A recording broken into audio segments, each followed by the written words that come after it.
அவசரமாக மஜ்லிஸிலே வந்து அமர்ந்து கொள்ளுமாறு மீண்டும் ஒரு முறை ஞாபகப்படுத்துகின்றோம். நிகழ்வை தொடர்ச்சியாக செய்து கொண்டு போவதற்கு உங்களுடைய உதவியை நல்குமாறு கேட்டுக்கொள்கின்றோம்.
அஸ்ஸலாமு அலைக்கும் வரஹ்மத்துல்லாஹி வபரகாத்துஹ். எமது தொழுகை நேர அறிமுக நிகழ்வின் அடுத்த நிகழ்வாக பிரதான உரை கௌரவ தலைவர் அவர்களின் மூலமாக நிகழ்த்தப்பட இருக்கின்றது. வெளிப்பள்ளியில் இருக்கக்கூடிய சகோதரர்கள் அவசரமாக வந்து அமர்ந்து கொள்ளுமாறு கேட்டுக்கொள்கின்றோம். அடுத்து எமது கௌரவ தலைவர் அவர்களின் உரையை நிகழ்த்துவதற்காக அகிலங்கை ஜமியத்துல் உலமாவின் கௌரவ தலைவர் அஷேக் முஃப்தி எம்ஐஎம் ரிஸ்வி ஹசரத் அவர்களை அன்போடு அழைக்கின்றோம்.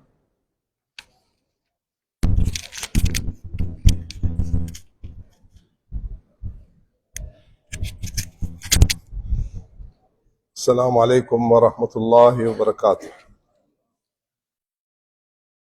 الحمد لله وحده والصلاة والسلام على من لا نبي بعده. أما بعد فأعوذ بالله من الشيطان الرجيم. بسم الله الرحمن الرحيم. حافظوا على الصلوات والصلاة الوسطى. وقال أيضا إن الصلاة كانت المؤمنين كتابا موقوتا.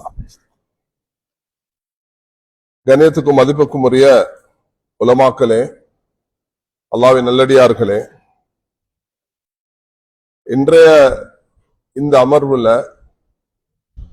எங்களோட சேர்ந்து பயணித்த இந்த மஹல்லாவுடைய ஒரு மூத்த சகோதரர் அல்ஹாஜ் இஸ்மாயில் அவர்கள் எங்களை விட்டு பிரிந்து விட்டார்கள். ஜமியத்துல் உலமா இந்த ஏற்பாடை செய்யுமாறு அவரிடத்தில் வேண்டிக் கொண்டதிலிருந்து அவரும் அவருடைய குடும்பமும் இந்த மஸ்ஜித் நிர்வாகிகளும் முழு மூச்சாக இதில் ஈடுபட்டு எல்லா பொறுப்புகளையும் எடுத்து சிறப்பாக எல்லா காலத்திலும் நமக்கு உதவி செய்து போல இன்றும் எல்லா ஏற்பாடுகளையும் செய்திருக்கிறார்கள். அல்லாஹு தஆலா எங்களை விட்டு பிரிந்த இஸ்மாயில் ஆஜார் அவர்களுக்கு உயர்ந்த அந்தஸ்தை ஜன்னத்துல் ஃபிர்தௌஸை நசீபாக்குவானாக. அவருடைய குடும்பத்துக்கும் நாம் இந்த சிறப்பான நேரத்தில் துஆ செய்கிறோம். அல்லாஹ் அவங்களுக்கும் ஆறுதலையும் அல்லாஹ் உங்களுக்கு அதுக்குரிய பரிகாரத்தையும் அல்லாஹ் செய்வானாக. இந்த மஹல்லா வாசிகளுக்கும் நாம் உள்ளமாற நன்றி செலுத்துகிறோம். எப்பொழுதும் ஜம்மியா தீனுடைய பணிகள்ல என்று சொல்லும் பொழுது இந்த நிர்வாகிகள் அன்றும் இன்றும் இன்ஷா அல்லாஹ் எதிர்காலத்திலும் எங்களோட சேர்ந்து பயணிப்பார்கள் என்ற ஒரு உறுதியான நம்பிக்கை வைத்திருக்கிறோம்.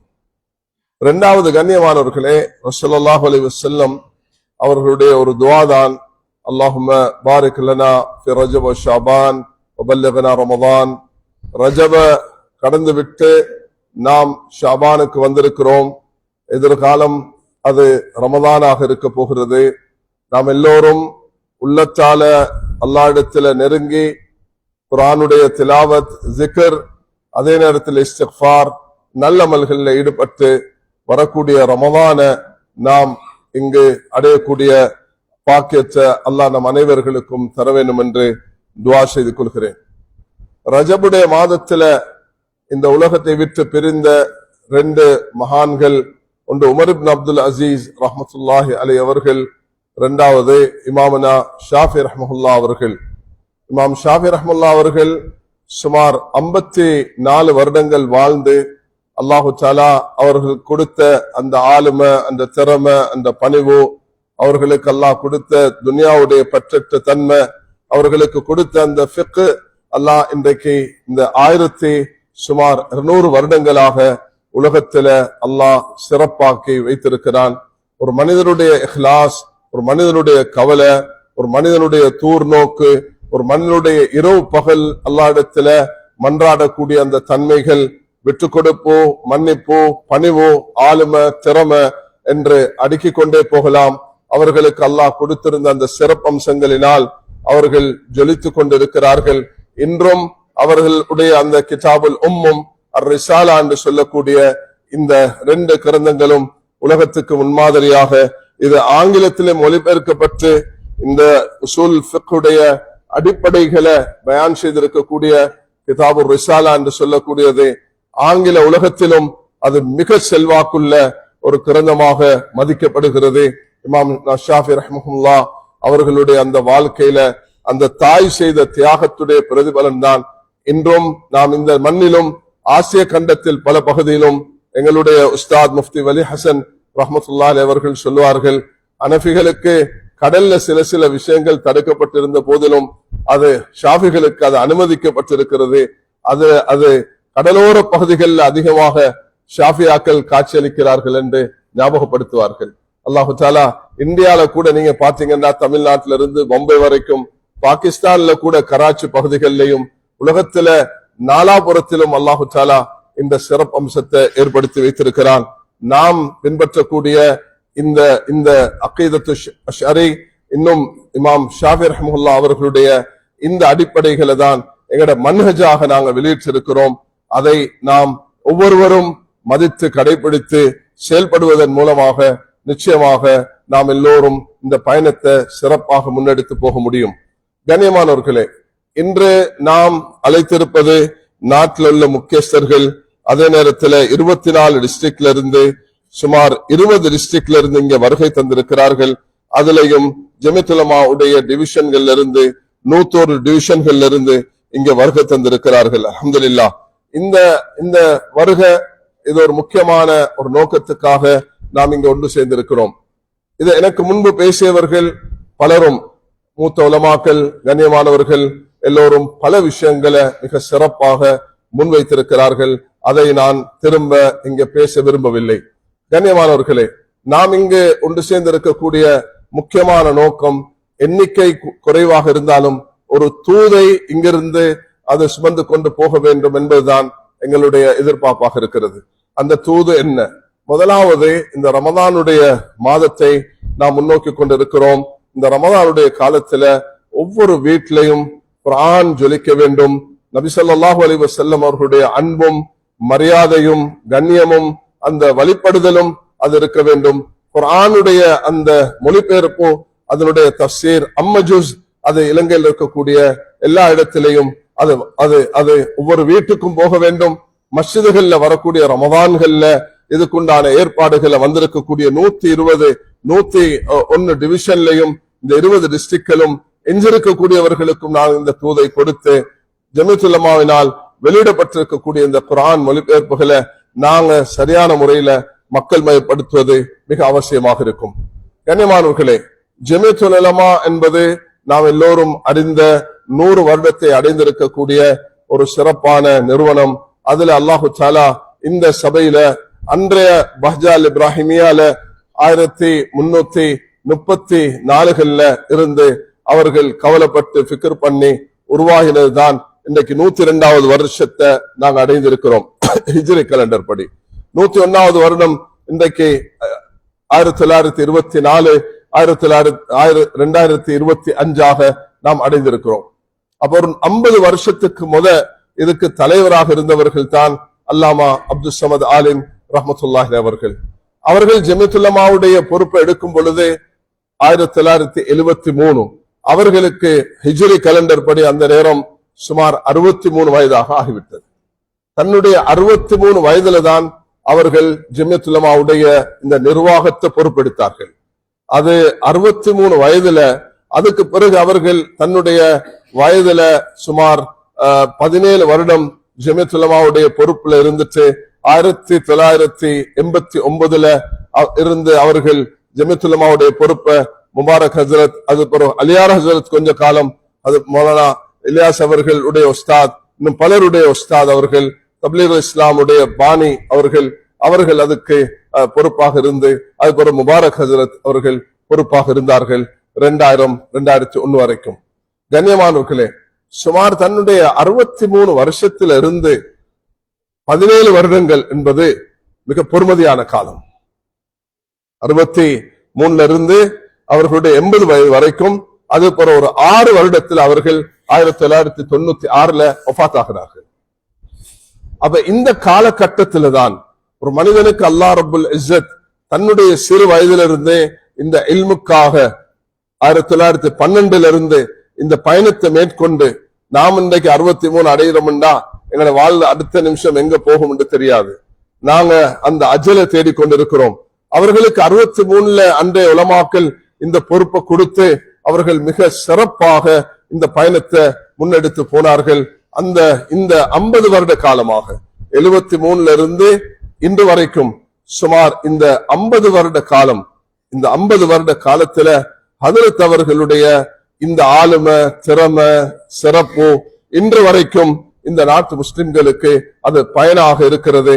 அதை 1978 அவர்கள் பஹ்ஜா இப்ராஹிமியால, அது பிறகு ஷர்கியால, அது பிறகு அவர்கள் ஃபத்தாஹியால, அது பிறகு அவர்கள் தீனியால, இப்படி பல மதரசாக்கள்ல அவர்கள் தன்னுடைய பொறுப்பை நிறைவேற்றிவிட்டு இறுதியாக வந்து அவர்கள் ஸ்தாபித்ததுதான் இந்த மதரசா அல் அரபியா அல் ஹசனியா என்பது. இது அவர்களால் 1978 ஜமியாவுடைய அந்த பயணத்தை ஆரம்பிச்சு கொண்டு அவர்கள் ஜமியாவுக்கு இடமில்லாத அந்த கஷ்டமான காலங்களில் உடுகுடையிலிருந்து முபாரக் ஹசரத், ரியால் ஹசரத் ரஹ்மஹுமுல்லா அடிக்கடி ஞாபகப்படுத்துவார்கள். நாங்க இந்த காலகட்டத்துல அடிக்கடி ஹசரத் இடத்துல போவோம். அங்க போய் உடுகுடையில அப்ப 78 இருந்து 89 வரைக்கும் இந்த 11 வருட காலங்களாக இந்த பொறுப்பை அவர்கள் சிறப்பாக செய்திருக்கிறார்கள். 90களுக்கு பிறகு இந்த அவுகாத்து சலாத்துடைய இந்த விஷயம் நடைமுறைக்கு வர ஆரம்பித்திருக்கிறது. அதை மக்கள் மயப்படுத்தி ஜமியத்துல் உலமா அதுக்கு முன்வந்து மிக சிறப்பாக இதை நடைமுறைப்படுத்துறதுக்கு முன் வந்திருக்கிறார்கள். அல்ஹம்துலில்லாஹி பிநிஅமதிஹி தத்திம்மு ஸாலிஹாத். கண்ணியமான உலமாக்களே, நாம் யாருடைய ஒரு ஆய்வை முன்னெடுத்து போறோம் என்று சொன்னா, உலகத்துல இன்னைக்கு பாத்தீங்கன்னு சொன்னா, நான் பாகிஸ்தான்ல கல்வி கற்றிருக்கிறேன். உங்களுக்கு தெரியும், அந்த காலத்துல வாழ்ந்த ஒரு பெரிய மகான் தான் அல்லாமா மூசா பாசி ரஹ்மஹுல்லா அவர்கள். அவர்களுடைய சுக்ரா, உஸ்தா, குப்ரா, இல்முல் அஃப்லாக், அவுகாத்துடைய விஷயத்துல அவர்கள் ஒரு முத்தபஹிராக இருந்தார்கள். அவர்களை பல சந்தர்ப்பங்கள்ல சந்திக்கக்கூடிய, அவர்கள் தன்னுடைய கரங்களினால, என்னுடைய ஒரு முர்ஷித் ஹஜரத் மௌலானா சயீத் அஹ்மத் கான் ரஹ்மஹுல்லா அவர்கள் எனக்கு இந்த 3 கிரந்தங்களையும் மௌலானா மூசா பாசி அவர்களை என்னை சந்திக்க வைத்து அவர்களுடைய கரங்களினால் எனக்கு இதை தர வைத்தார்கள். அவர்கள் அறிமுகப்படுத்தினார்கள், என்னை அறிமுகப்படுத்தினார்கள். இது அவர்களுடைய வஃபாத்துக்கு சில காலங்களுக்கு முன்பு நடந்த ஒன்று. கராச்சிலையும் இந்த துறையில மிக தேர்ச்சி பெற்ற நிசாமுத்தீன் ஜாமியா உடைய அந்த அஹ்சனுல் உலூம் என்று சொல்லக்கூடிய ஒரு ஹதரத் அவர்கள் அங்க இருந்தார்கள். ஷேக் முஃப்தி தகி உஸ்மானி ஹஃபிதஹுல்லா அவர்கள் எல்லாம் மிக மதிக்கக்கூடிய ஒரு பெரிய ஒரு முஃப்தி அவர்கள் அங்க இருந்தார்கள். அவர்கள் இந்த அவுகாத்து ஸலாத்துடைய விஷயத்துல கராச்சில பல ஆய்வுகளை முன்வைக்கக்கூடிய ஒரு பெரிய மகானாக இருந்தார்கள். இதே போல உலக நாடுகள்ல நாம பார்க்கலாம், அது எகிப்தாக இருக்கலாம், மக்காவாக இருக்கலாம், அது பல நாடுகள்ல அல்ஹம்துலில்லாஹ் இதுக்கு பலவிதமான ஆய்வுகள் செய்யப்பட்டிருந்த போதிலும் அல்லாஹு தஆலா எங்களுடைய மண்ணில இந்த உலமாக்களுடைய பங்களிப்பு இந்த நாட்டுக்கு, இந்த ஊருக்கு எது தேவையோ அதை எல்லா காலத்திலையும் எல்லா விஷயங்களையும் சிறப்பாக முன்வைத்திருக்கிறார்கள். இதுக்கு நாம் அல்லாஹ்வுக்கு நன்றி செலுத்த கடமைப்பட்டிருக்கிறோம்.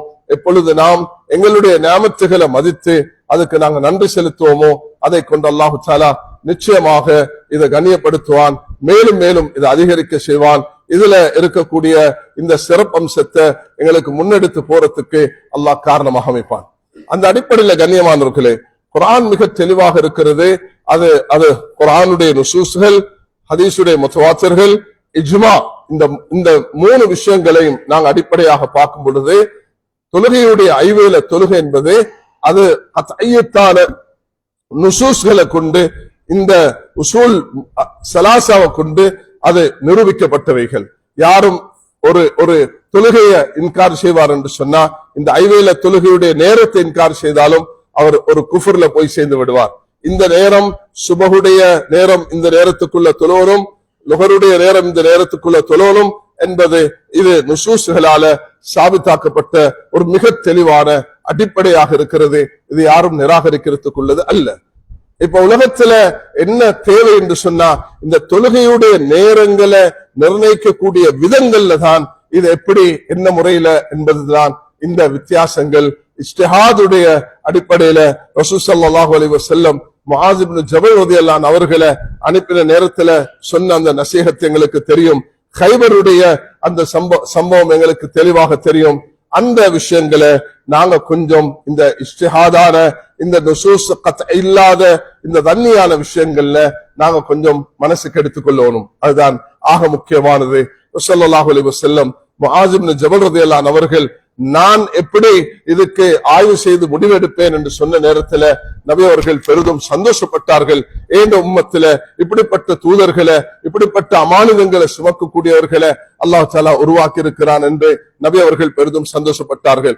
சஹாபாக்கள் கைபருடைய அந்த தொழுகக்கூடிய விஷயத்துல நீங்க எங்க போய் தொழணும் என்று நபி அவர்கள் சொல்ல, ரெண்டு கருத்துக்கள்ல முரண்படக்கூடிய நேரத்துல அங்கு ஒரு ரசூலுல்லாஹி அலைஹி வஸல்லம் அவர்கிட்ட வந்து சொன்ன நேரம் ஒரு சாரார் தொழுதார்கள், தொழவில்லை. ரசூலுல்லாஹி அலைஹி வஸல்லம் அவர்களை கடிந்து கொள்ளவில்லை, அங்க இடம்பாடு முன்வைத்தார்கள். கண்ணியமானவர்களே, இந்த நாட்டுடைய ஒரு சிறப்பம்சம் தான் நேற்று எங்களுடைய ஒரு நிகழ்ச்சி நடந்தது. அதுக்கு ஒரு விருந்தினராக கலந்து கொண்ட முஃப்தி ஷஃபீக் ஜகூரா அவர்கள் சுமார் 20 வருடங்களாக இலங்கையோட தொடர்புள்ளவர். அவர் மிக மிக குறிப்பாக சுட்டிக்காட்டினார், இந்த நாட்டுல நாங்க காணக்கூடிய ஒரு சிறப்பம்சம் தான் இதை உலகமெல்லாம் நாங்க சுமந்து கொண்டு போக வேண்டும். அது அஹ்ல சுன்னத்துல் ஜமாத்தை சேர்ந்த நாங்க எல்லாரும் மிக ஒற்றுமையாக பயணித்துக் கொண்டிருக்கிறோம். இது எங்களுக்கு கிடைச்சிருக்கக்கூடிய ஒரு பெரிய கயிர். இதுக்கு நாங்க மிக கவனம் செலுத்தணும். என்ன விலை கொடுத்திருந்தாலும் எங்களுடைய இந்த ஒற்றுமை பாதுகாக்கப்பட வேண்டும். எங்க அத்தியாவசியமாக ஒரு விஷயம் சொல்லப்பட வேண்டுமோ அது எங்களுடைய 6 கிரந்தங்கள் இருக்கின்றன, 6 கராராத்துகள் இருக்கின்றன.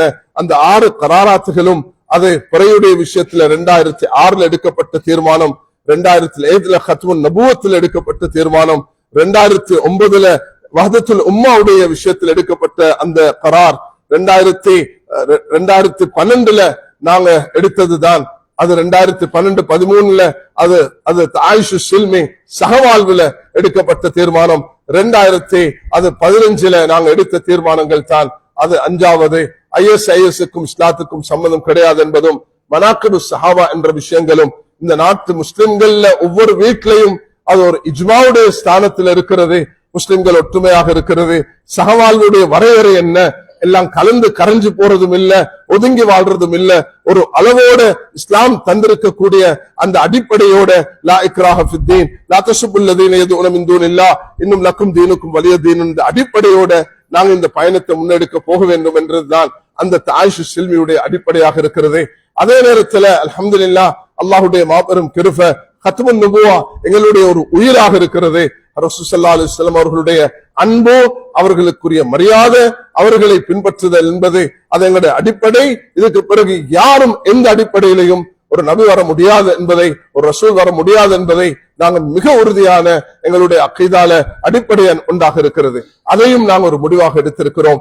அதே நேரத்துல சஹாபாக்களுடைய மனாக்கிபுகளை நாங்க பேச வேண்டும். அதை கொண்டு யாரும் எந்த சந்தர்ப்பத்திலையும் சஹாபாக்களை பற்றி எந்த ஒரு விஷயத்திலையும் அவர்கள் எல்லோரும் நீதமானவர்கள், அவர்களை பற்றி கண்ணியத்தையும் மரியாதையும் அவர்களுடைய என்னென்ன விஷயத்துல வழிபட முடியுமோ அதை வழிபடக்கூடிய அந்த ஒரு போக்கை தான் இந்த நாட்டு முஸ்லிம்கள் நாம் கடைபிடித்து வருகிறோம். இதுக்கு மாற்றமாக யாரு வந்தாலும் அவர்களுக்கு நாங்கள் சொல்லக்கூடிய ஒரே ஒரு விஷயம் தான், எங்களுக்கு 2 கண்ணியத்தை நாம் பாதுகாக்கிறோம். ஒரு பக்கம் அஹ்லுல் பைத், ஒரு பக்கம் சஹாபாக்கள். எங்களோட 2 கண்களை போல ஒரு கண்ணை நாங்க அஹ்லு பைத்தாக எடுப்போம் என்று சொன்னா மறுக்கண்ணை நாங்க சஹாபாக்களாக எடுத்திருக்கிறோம். இதுதான் எங்களுடைய அடிப்படையாக இருக்கிறது. அதோடு கண்ணியமானவர்களே, இன்று நீங்க நாட்டுல பல இடங்கள்ல இருந்து 20 டிஸ்ட்ரிக்ட்ல இருந்து வருகை தந்திருக்கிறீர்கள். இன்றைய கூட்டத்துடைய நோக்கம் அது தொழுகையுடைய விஷயத்துல எப்படி நாங்க இந்த அவுகாத்து ஸலாத் உடைய விஷயத்துல எப்படி டைம் டேபிள எப்படி அட்ஜஸ்ட் பண்ண போறோம் என்ற அதுல இன்னும் சில மாற்றங்களை கொண்டு வர போறோம் என்ற விஷயத்தை தான் மிக அழகாக காலையில இருந்து அது எங்களுடைய ஜெனரல் செக்ரட்டரியுடைய உங்களை வரவேற்று பேசியதுல இருந்து அடுத்து வந்த ரிதா ஹஜ்ரத் அவர்கள், இலியாஸ் ஹஜ்ரத் அவர்கள், ஷேக் புர்ஹான் ஹஜ்ரத் அவர்கள், இப்பொழுது நான் உங்களிடத்துல இதை முன்வைத்துக் கொண்டிருக்கிறேன். அடுத்தது கண்ணியத்துக்குரிய மசீர் ஹஜ்ரத் அவர்களும் இங்கு பேச இருக்கிறார்கள். ஆக இங்கு நாங்க எடுக்கக்கூடிய இந்த முடிவு இது ஒரு இஜ்திஹாதான அப்துல் ஸமத் ஆலிம் ரஹ்மத்துல்லாஹ் அவர்கள் அன்று நமக்கு விட்டு சென்ற இந்த துராச அடிப்படையாக வச்சு நாங்க உருவாக்கி இருக்கக்கூடிய பல காலங்களாக குர்ஆன் ஹஜ்ரத் அவர்கள் குறிப்பிட்டது போல பல காலங்களாக இதை நாங்க ஆய்வு செய்து இருந்து ஆலோசித்து மஷூரா செய்துதான் இந்த ஒரு முடிவுக்கு நாங்க வந்திருக்கிறோம். இதுவும் உங்களுக்கு ஒரு அவகாசம், ஒரு சந்தர்ப்பம் தருகிறோம். உங்களுடைய கண்ணியமான கருத்துகளையும் நாங்க உள்வாங்கிறதுக்கு ஒரு முடிவை நாங்க எடுத்து உங்களுக்கு ஒரு அவகாசமும் தருகிறோம். அதை பற்றியுள்ள விளக்கத்தை ஹஜ்ரத் மஜீத் அவர்கள் இங்கு முன்வைப்பார்கள். கண்ணியமான உலமாக்களே, நாங்கள் எல்லோரும் இந்த விஷயத்துல மிக ஒற்றுமையாக இருக்கணும். ஒவ்வொருவரும் எல்லா காலத்திலையும் தனித்தனியாக ஒவ்வொரு விஷயம், இன்றைக்கு ஆப்களும் உலகத்துடைய டைமிங்களும் இன்றைக்கு உள்ளக்கூடிய இந்த ஆர்டிபிஷியல் இன்டெலிஜென்ஸ் இந்த காலத்துல பலவிதமான ஃபித்னாக்களை மனிதனால உருவாக்க முடியும். அப்படிப்பட்ட ஒரு காலத்துல இருக்கிறோம். ஆனால் அல்ஹம்துலில்லாஹ் அல்லாஹ் எங்களுக்கு இந்த நாட்டுக்கு தந்திருக்கக்கூடிய ஒரு சிறப்பம்சம் என்னன்னா ஒரு இத்தாஅத்தோட ஒரு வழிபாடோட கண்ணியமான முறையில அல்ஹம்துலில்லாஹ் இந்த ஜமீஅத்துல் உலமாவோட சேர்ந்து அஹ்லு சுன்னத் வல் ஜமாஅத் சிலருக்கு சில விஷயத்துல நாம் முரண்பாடு இருக்கலாம். முரண்பாடுக்கு மத்தியிலும் ஒரு உடன்பாடோடு தான் இந்த பயணத்தை நாங்க மேற்கொண்டு போகிறோம். ஆக நான் மேலே குறிப்பிட்டது போன்று 1912 இந்த நாட்டுல பிறந்து 1973 ஜமீஅத்துல் உலமாவுடைய தலைவராக வந்து 1986 வரைக்கும் 16-17 வருடங்களாக தலைவராக இருந்து அதுக்கு பிறகும் அவர்களுடைய இந்த இல்முல் அவுகாத் உடைய இந்த அவுகாத்து ஸலாத்துடைய விஷயத்துல அந்த அவர்கள் செய்த ஆய்வு அந்த நேரத்தில் இருந்த முபாரக் ஹஜ்ரத், ரியால் ஹஜ்ரத் போன்றவர்கள் இதை இந்த நாட்டுக்கு நாங்க நடைமுறைப்படுத்த வேண்டும் என்று உற்சாகமாக ஜமீஅத்துல் உலமாவுடைய அந்த தீர்மானத்தை எடுத்து அதை நாட்டுல மக்கள் மயப்படுத்தி ஒரு அழகான ஒரு சிஸ்டத்தை இன்றைக்கு உருவாக்கின காரணத்தினால்தான் இன்று நாங்க இந்த சிறப்பம்சத்தை பெற்றிருக்கிறோம். அலியார் ஹஜ்ரத் அவர்கள், எங்களோட கலீல் அஹ்மத் ஹஜ்ரத் அவர்கள், கல்லம் ஹஜ்ரத் அவர்கள் 2000 ஆண்டாக இருக்கும் அவர்கள் எழுதின இல்முல் அவுகாத் அஃப்லாக் வல் அவுகாத் என்ற அந்த கிரந்தத்தை வெளியிட்ட நேரத்துல நாங்க எல்லாரும் ஒன்று சேர்ந்து ஹஜ்ரத் அவர்களை அழைத்து 500 உலமாக்களை ஒன்று திரட்டி அது மதரசா ரஹ்மானியா அக்குர்னையில எல்லாரும் ஒன்று சேர்க்கப்பட்டு அழகாக 3 நாட்கள் ஹஜ்ரத் அவர்கள் தர்ஸாக இதை நடத்தினார்கள். அல்ஹம்துலில்லாஹ் இந்த விஷயத்துல பல முயற்சிகளை நாங்க எடுத்து வந்திருக்கிறோம். 1978 தன்னுடைய நீண்ட பயணத்தை அவர்கள் மேற்கொண்டு சுமார் 65 வருஷங்களாக இந்த நாட்டுல இல்ம்ல மதரசால மாணவர்களை உருவாக்குறதுல ஈடுபட்டு ஹஜ்ரத் அப்துல் ஸமத் ஆலிம் ரஹ்மத்துல்லாஹ் அவர்கள் கடைசியாக அவர்கள் இந்த துனியா விட்டு பிரிவதற்கு முன்பு அவர்களால செய்யப்பட்ட இந்த அவுகாத்து ஸலாத்தை இத உலகத்துல நாட்டுல நடைமுறைப்படுத்துறத கண்ணால கண்டு சந்தோஷப்பட்டு துனியா விட்டு பிரிந்த அந்த உண்மையை நாங்க நீங்க அறிந்திருக்கிறோம். அதனால அதை அடிப்படையாக வைத்து அவர்கள் ஸ்தாபித்த அந்த மதரசா அல் அரபியா அல் ஹசனியா 1978 ஸ்தாபிக்கப்பட்ட அந்த மதரசால அவர்கள் விட்டு சென்ற இந்த இல்ம சுமந்திருக்கக்கூடிய அவர்களுடைய சகோதரருடைய மகன்மார்கள் 2 பேரும் தான் இங்கு வந்திருக்கிறார்கள். அதே நேரத்தில் அவர்களுடைய மாணவர்களாக நீங்கள் இருந்திருக்கிறீர்கள், அந்த சொஹபத்தில் இருந்திருக்கிறீர்கள். அந்த சொஹபத்தை தான் எனக்கு நெருக்கமாக இந்த 2 பேரோடையும் அந்த காலத்துல நான் 86 நான் வந்ததிலிருந்து இந்த 2 உஸ்தானா அவர்களோட எனக்கு நெருக்கமான உறவு இருந்தது. பல சந்தர்ப்பத்துல சந்தித்திருக்கிறேன். பல மசாயில்கள்ல நான் முன்வைத்த மசாயில்கள்ல எனக்கு அந்த நேரம் மௌலானா உமர் உமர்தீன் ஹஜரத் புர்ஹான் ஹஜரத் அவர்கள் எனக்கு மிக துணையாக இருந்திருக்கிறார்கள். அந்த நேரம் அப்துல் சமத் ஆலிம் ரஹ்மத்துல்லாஹ் அவர்களிடத்துல நான் ஒரு இல்முடைய ஒரு மஸ்அலாவுக்காக வேண்டி பெண்கள் பள்ளியில வந்து தொழுற விஷயம் சம்பந்தமாக 1988 நானும் உமர்தீன் மௌலவி அவர்களும் பயணித்த அந்த சஃபர் எனக்கு இன்றைக்கும் ஞாபகத்துக்கு இருக்கிறது. ஹஜரத் அவர்களை நான் அங்கு ஊர்ல போயிட்டு வெளிகிராமத்துல சந்திச்ச நேரம் அவர்கள் சொன்னார்கள், இந்த விஷயத்தை நான் பார்த்து அனுமதி தருகிறேன், நீங்க என்னுடைய தம்பி இடத்துல போகணும் என்று. நாங்க அதே நேரம் உடுகுடைக்கு வந்தது எனக்கு இன்றைக்கு ஞாபகத்துக்கு வருகிறது. 1988 89 நடந்த நிகழ்வு. அல்ஹம்துலில்லாஹ் அவர்களோட பல அமர்வுகள் உஸ்தாத் மாணவனாக எனக்கு இல்லாவிட்டாலும் நிச்சயமாக அவர்களுடைய மாணவன் தான் நான். பல விஷயங்களை உரையாடக்கூடிய அவர்களோட இருக்கக்கூடிய சந்தர்ப்பத்தை ஒரு சொஹபத்தினாலே ஒரு மூத்தவர்களோடு இருக்கிறதும் அது தலமுஸ் தான் என்பதுல மாற்று கருத்து கிடையாது. அதனால கண்ணியமானவர்களே, வந்திருக்கக்கூடிய மூத்தவர்கள் உலமாக்கள் இந்த அமானிதத்தை சுமந்து கொண்டு ஒற்றுமையான முறையில யாரும் இதுல வேற்றுமையாக கொண்டு தனக்கு இன்றைக்கு கூகுள் உலகத்துல வாழ்கிறோம், ஆர்டிபிஷியல் இன்டெலிஜென்ட் உலகத்துல வாழ்கிறோம். என்னுடைய பேச்சு தவறாக அது ஒரு சாதாரண மனிதனுக்கும் செய்து முடிக்க முடியுமான ஒரு காலத்துல வாழ்ந்து கொண்டிருக்கிறோம். குர்ஆன் மிக எச்சரிக்கை செய்யக்கூடிய ஒன்றுதான், துனியால ஃபசாத் பிரச்சனைகளை உண்டாக்காம நிதானமாக ஒற்றுமையாக இருந்து எந்த விஷயத்திலையும் விட்டு கொடுப்போட. இது ஒரு கத்தயத்தான விஷயமாக இருந்தா நாங்க எல்லாரும் புடிச்சபடி நிக்கணும். ஒரு தண்ணியத்தான விஷயம் தான் என்னது கத்தயத் என்ன தண்ணியத் என்னன்றது தெளிவாக எனக்கு முன்பும் நானும் இதை குறிப்பிட்டிருக்கிறேன். இந்த அவுகாத்தை தயீன் செய்யற விஷயத்துல நாங்க எப்படி இதை பிரிச்சிருக்கிறோம், எப்படி உங்களுக்கு தரப்போகிறோம், எப்படி இது நீங்க எங்களோட தொடர்பு கொள்ளுவீங்க, இந்த விஷயங்கள் எல்லாம் இன்ஷா அல்லாஹ் வஸீர் அவர்கள் முன்வைப்பார்கள். அது முன்வைத்ததுக்கு பிறகு நீங்க அந்த வந்திருக்கக்கூடிய 12 பகுதிகளாக பிரிந்து உட்கார்ந்து அந்த விஷயத்தை கொஞ்சம் சரியாக புரிஞ்சு கொண்டு நீங்க போனீங்க என்று சொன்னா இன்ஷா அல்லாஹு தஆலா நீங்க என்ன செய்ய வேண்டும், பிரிஞ்சு போய் என்ன செய்ய வேண்டும் என்பது உங்களுக்கு இங்க வழிகாட்டப்படும். அந்த அமானிதத்தை நீங்க சுமந்துட்டு போய் இன்ஷா அல்லாஹ் வெகு விரைவில் நாங்க துரிதமாக உங்களுக்கு நாங்க சில வெளிநாட்டு ஆய்வாளர்களுடனும் சில கலந்துரையாடல்கள் இருக்கிறோம். அதெல்லாம் எடுத்து உங்களுக்கு துரிதமாக ரமதானுக்கு முன்பு நாங்க முன்வைக்கிறதுக்கு பூர்த்தியான முயற்சிகள்ல இருக்கிறோம். அதனால நீங்க எல்லாரும் இந்த இடத்துல இதை சரியாக புரிந்து கொள்ளுங்கள்.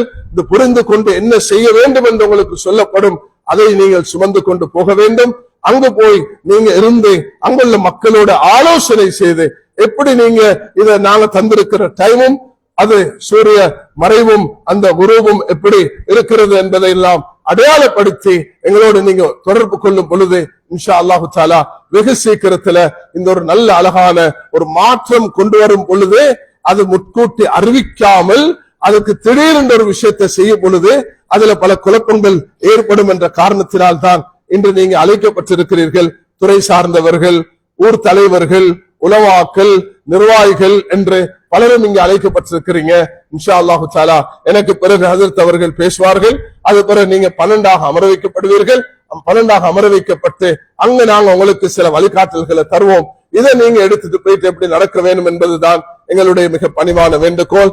யாரும் எந்த சந்தர்ப்பத்திலையும் இறுதி முடிவு வரும் வரைக்கும் எந்த விதமான மாற்று கருத்துக்களை இந்த சோசியல் மீடியாக்களை போட்டு வீணான சர்ச்சைகளை ஏற்படுத்த வேண்டாம். நாங்க இது 50 வருஷத்துக்கு பிறகு இப்படியான ஒரு மாற்றத்தை கொண்டு வர நாடுகிறோம். இலியாஸ் ஹஜரத் அவர்களும் புரான் ஹஜரத்தும் ரிதா ஹஜரத் அவர்களும் மிக தெளிவாக, ஷேக் அர்கம் அவர்களும் தெளிவாக இந்த விஷயங்களை முன்வைத்திருக்கிறார்கள். அதனால தயவு செய்து அல்லாஹ்வுக்காக மிக பணிவாக வேண்டிக் கொள்கிறேன், யாரும் தயவு செய்து எனக்கு ஆளுமை இருக்குது திறமை இருக்குது என்று அதை கொண்டு போய் வெளியில போடுறதுக்கு முயற்சி எடுக்காம எந்த ஒரு விஷயம் இருந்தாலும் ஸல்லல்லாஹு அலைஹி வஸல்லம் அவருடைய சஹாபாக்களுக்கு முன்னோர்களுக்கு கொடுக்கப்பட்ட ஒரு முக்கியமான பாடம் தான் அருள் என்பது. தனக்கு ஒரு விஷயம் இருந்தா தான் அதை அருள் பண்ணணும்.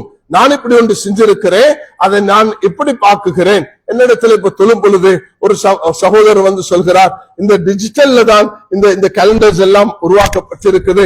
இந்த டிஜிட்டல்ல உருவாகக்கூடிய நேரத்துல திடீரென்று மாற்றணும் என்று சொன்னா எங்கேயோ இருந்து மாத்தி போடலாம். எல்லாம் பள்ளிகளுக்கும் ஒரே இப்படியான ஒரு டைமிங் சிஸ்டம் ஒன்று இருந்து அதை யாருக்கும் மாற்றணும்டா அதை மாத்தி போடலாம். அப்படிப்பட்ட ஒரு யுகத்துல தான் வாழ்ந்து கொண்டிருக்கிறோம். நாங்கள் இதை மெனுவலாக செஞ்சிருக்கிறோம் என்பதை அதை தெளிவுபடுத்தினார்கள். அதனால இன்ஷா அல்லாஹ் அடுத்த கட்டம் டிஜிட்டல் உலகத்துக்கும் நாங்கள் இன்ஷா அல்லாஹ் பயணிப்போம்.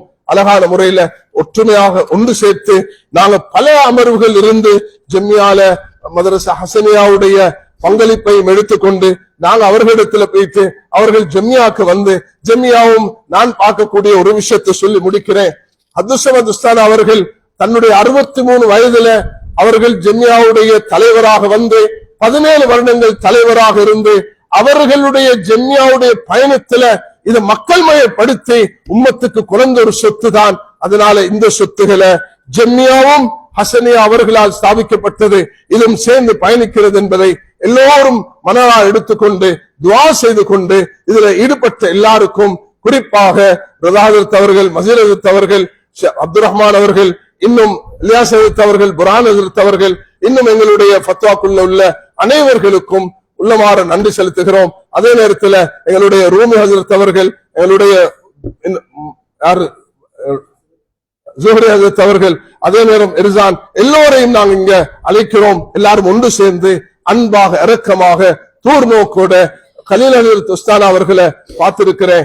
அவர்கள் எப்படின்னா எங்களுடைய உமர் பாலம்பூர் ரஹ்மத்துல்லாஹி அலைஹி அவர்கள் 1983ல இங்க இஜ்திமாக்கு வந்திருந்த நேரம் கலீல் அஹ்மத் உஸ்தானா அவர்கள் அந்த ஹஜரத் அவர்களோடு இருந்து இல்முல் அஃப்லாக் அவுகாத்துடைய விஷயத்தை அவர்களிடத்துல கேட்டு தெரிஞ்சு கொண்டு அதை அவர்கள் பயணித்திருக்கிறார்கள். 96 இஜ்திமா நேரத்திலையும் ரூம்ல எடுத்துக்கொண்டு ஒரு மனிதனுடைய தாழ்வு பணிவு என்பது தனக்குள்ள இல்ம விட்டு கொடுப்போட தூர் நோக்கோட பணிவோட பயணிக்கிறத கொண்டுதான் இந்த ஹைரை அடைய முடியும். நாங்க என்ன விரும்புகிறோம், இதை கொண்டு யாருடைய பேர் புகழ் அல்ல, ஜம்மியா ஹசனியாவுடைய பேர் வரணும் என்பதே கிடையாது. இங்க மக்களுடைய தொழுகை சரியாக வர வேண்டும். தொழுகை சரியாக வந்தாதான் உம்மத்து எல்லாத்திலையும் சரியாக இருக்கும். அதுல தொழுகையுடைய நேரங்கள் முன்பின் ஆகிட்டா அதுக்கு குற்றவாளிகள் பொறுப்பாக இருக்கக்கூடிய எங்களுக்கு தான் வந்து சேரும். அந்த குற்றத்துல நாங்க ஆளாக கூடாது. அதுக்கு ஒரு நிர்வாகம் இருந்து ஜம்மியாவும் ஹசனியாவும் அந்த எங்களுடைய உஸ்தாத் அவர்கள் வகுத்து தந்த அந்த அடிப்படையோடு தான் பயணிக்கிறோம். அதுல சில நேரம் நாங்கள் இஸ்திஹாதுகள் செய்ய வேண்டும் வந்தாலும் அது மார்க்கத்தில் இருக்கக்கூடிய வரையறைகளை பேணிதான் அதுல நாங்கள் செய்வோம் என்று சொல்லிக் கொண்டு அல்லாஹ் உங்களுடைய வருகையை கபூல் செய்வானாக, இந்த அமர்வை ஏற்றுக்கொள்வானாக. இங்கு நடக்கூடிய இந்த நிகழ்ச்சியை அல்லாஹ் என்றும் எப்பொழுதும் கைருள்ளதாக ஆக்கி தருவானாக. வாஹிர் தாவா அல்ஹம்துலில்லாஹி ரப்பில் ஆலமீன். வஸ்ஸலாமு அலைக்கும் வரஹ்மத்துல்லாஹி வபரகாத்துஹு.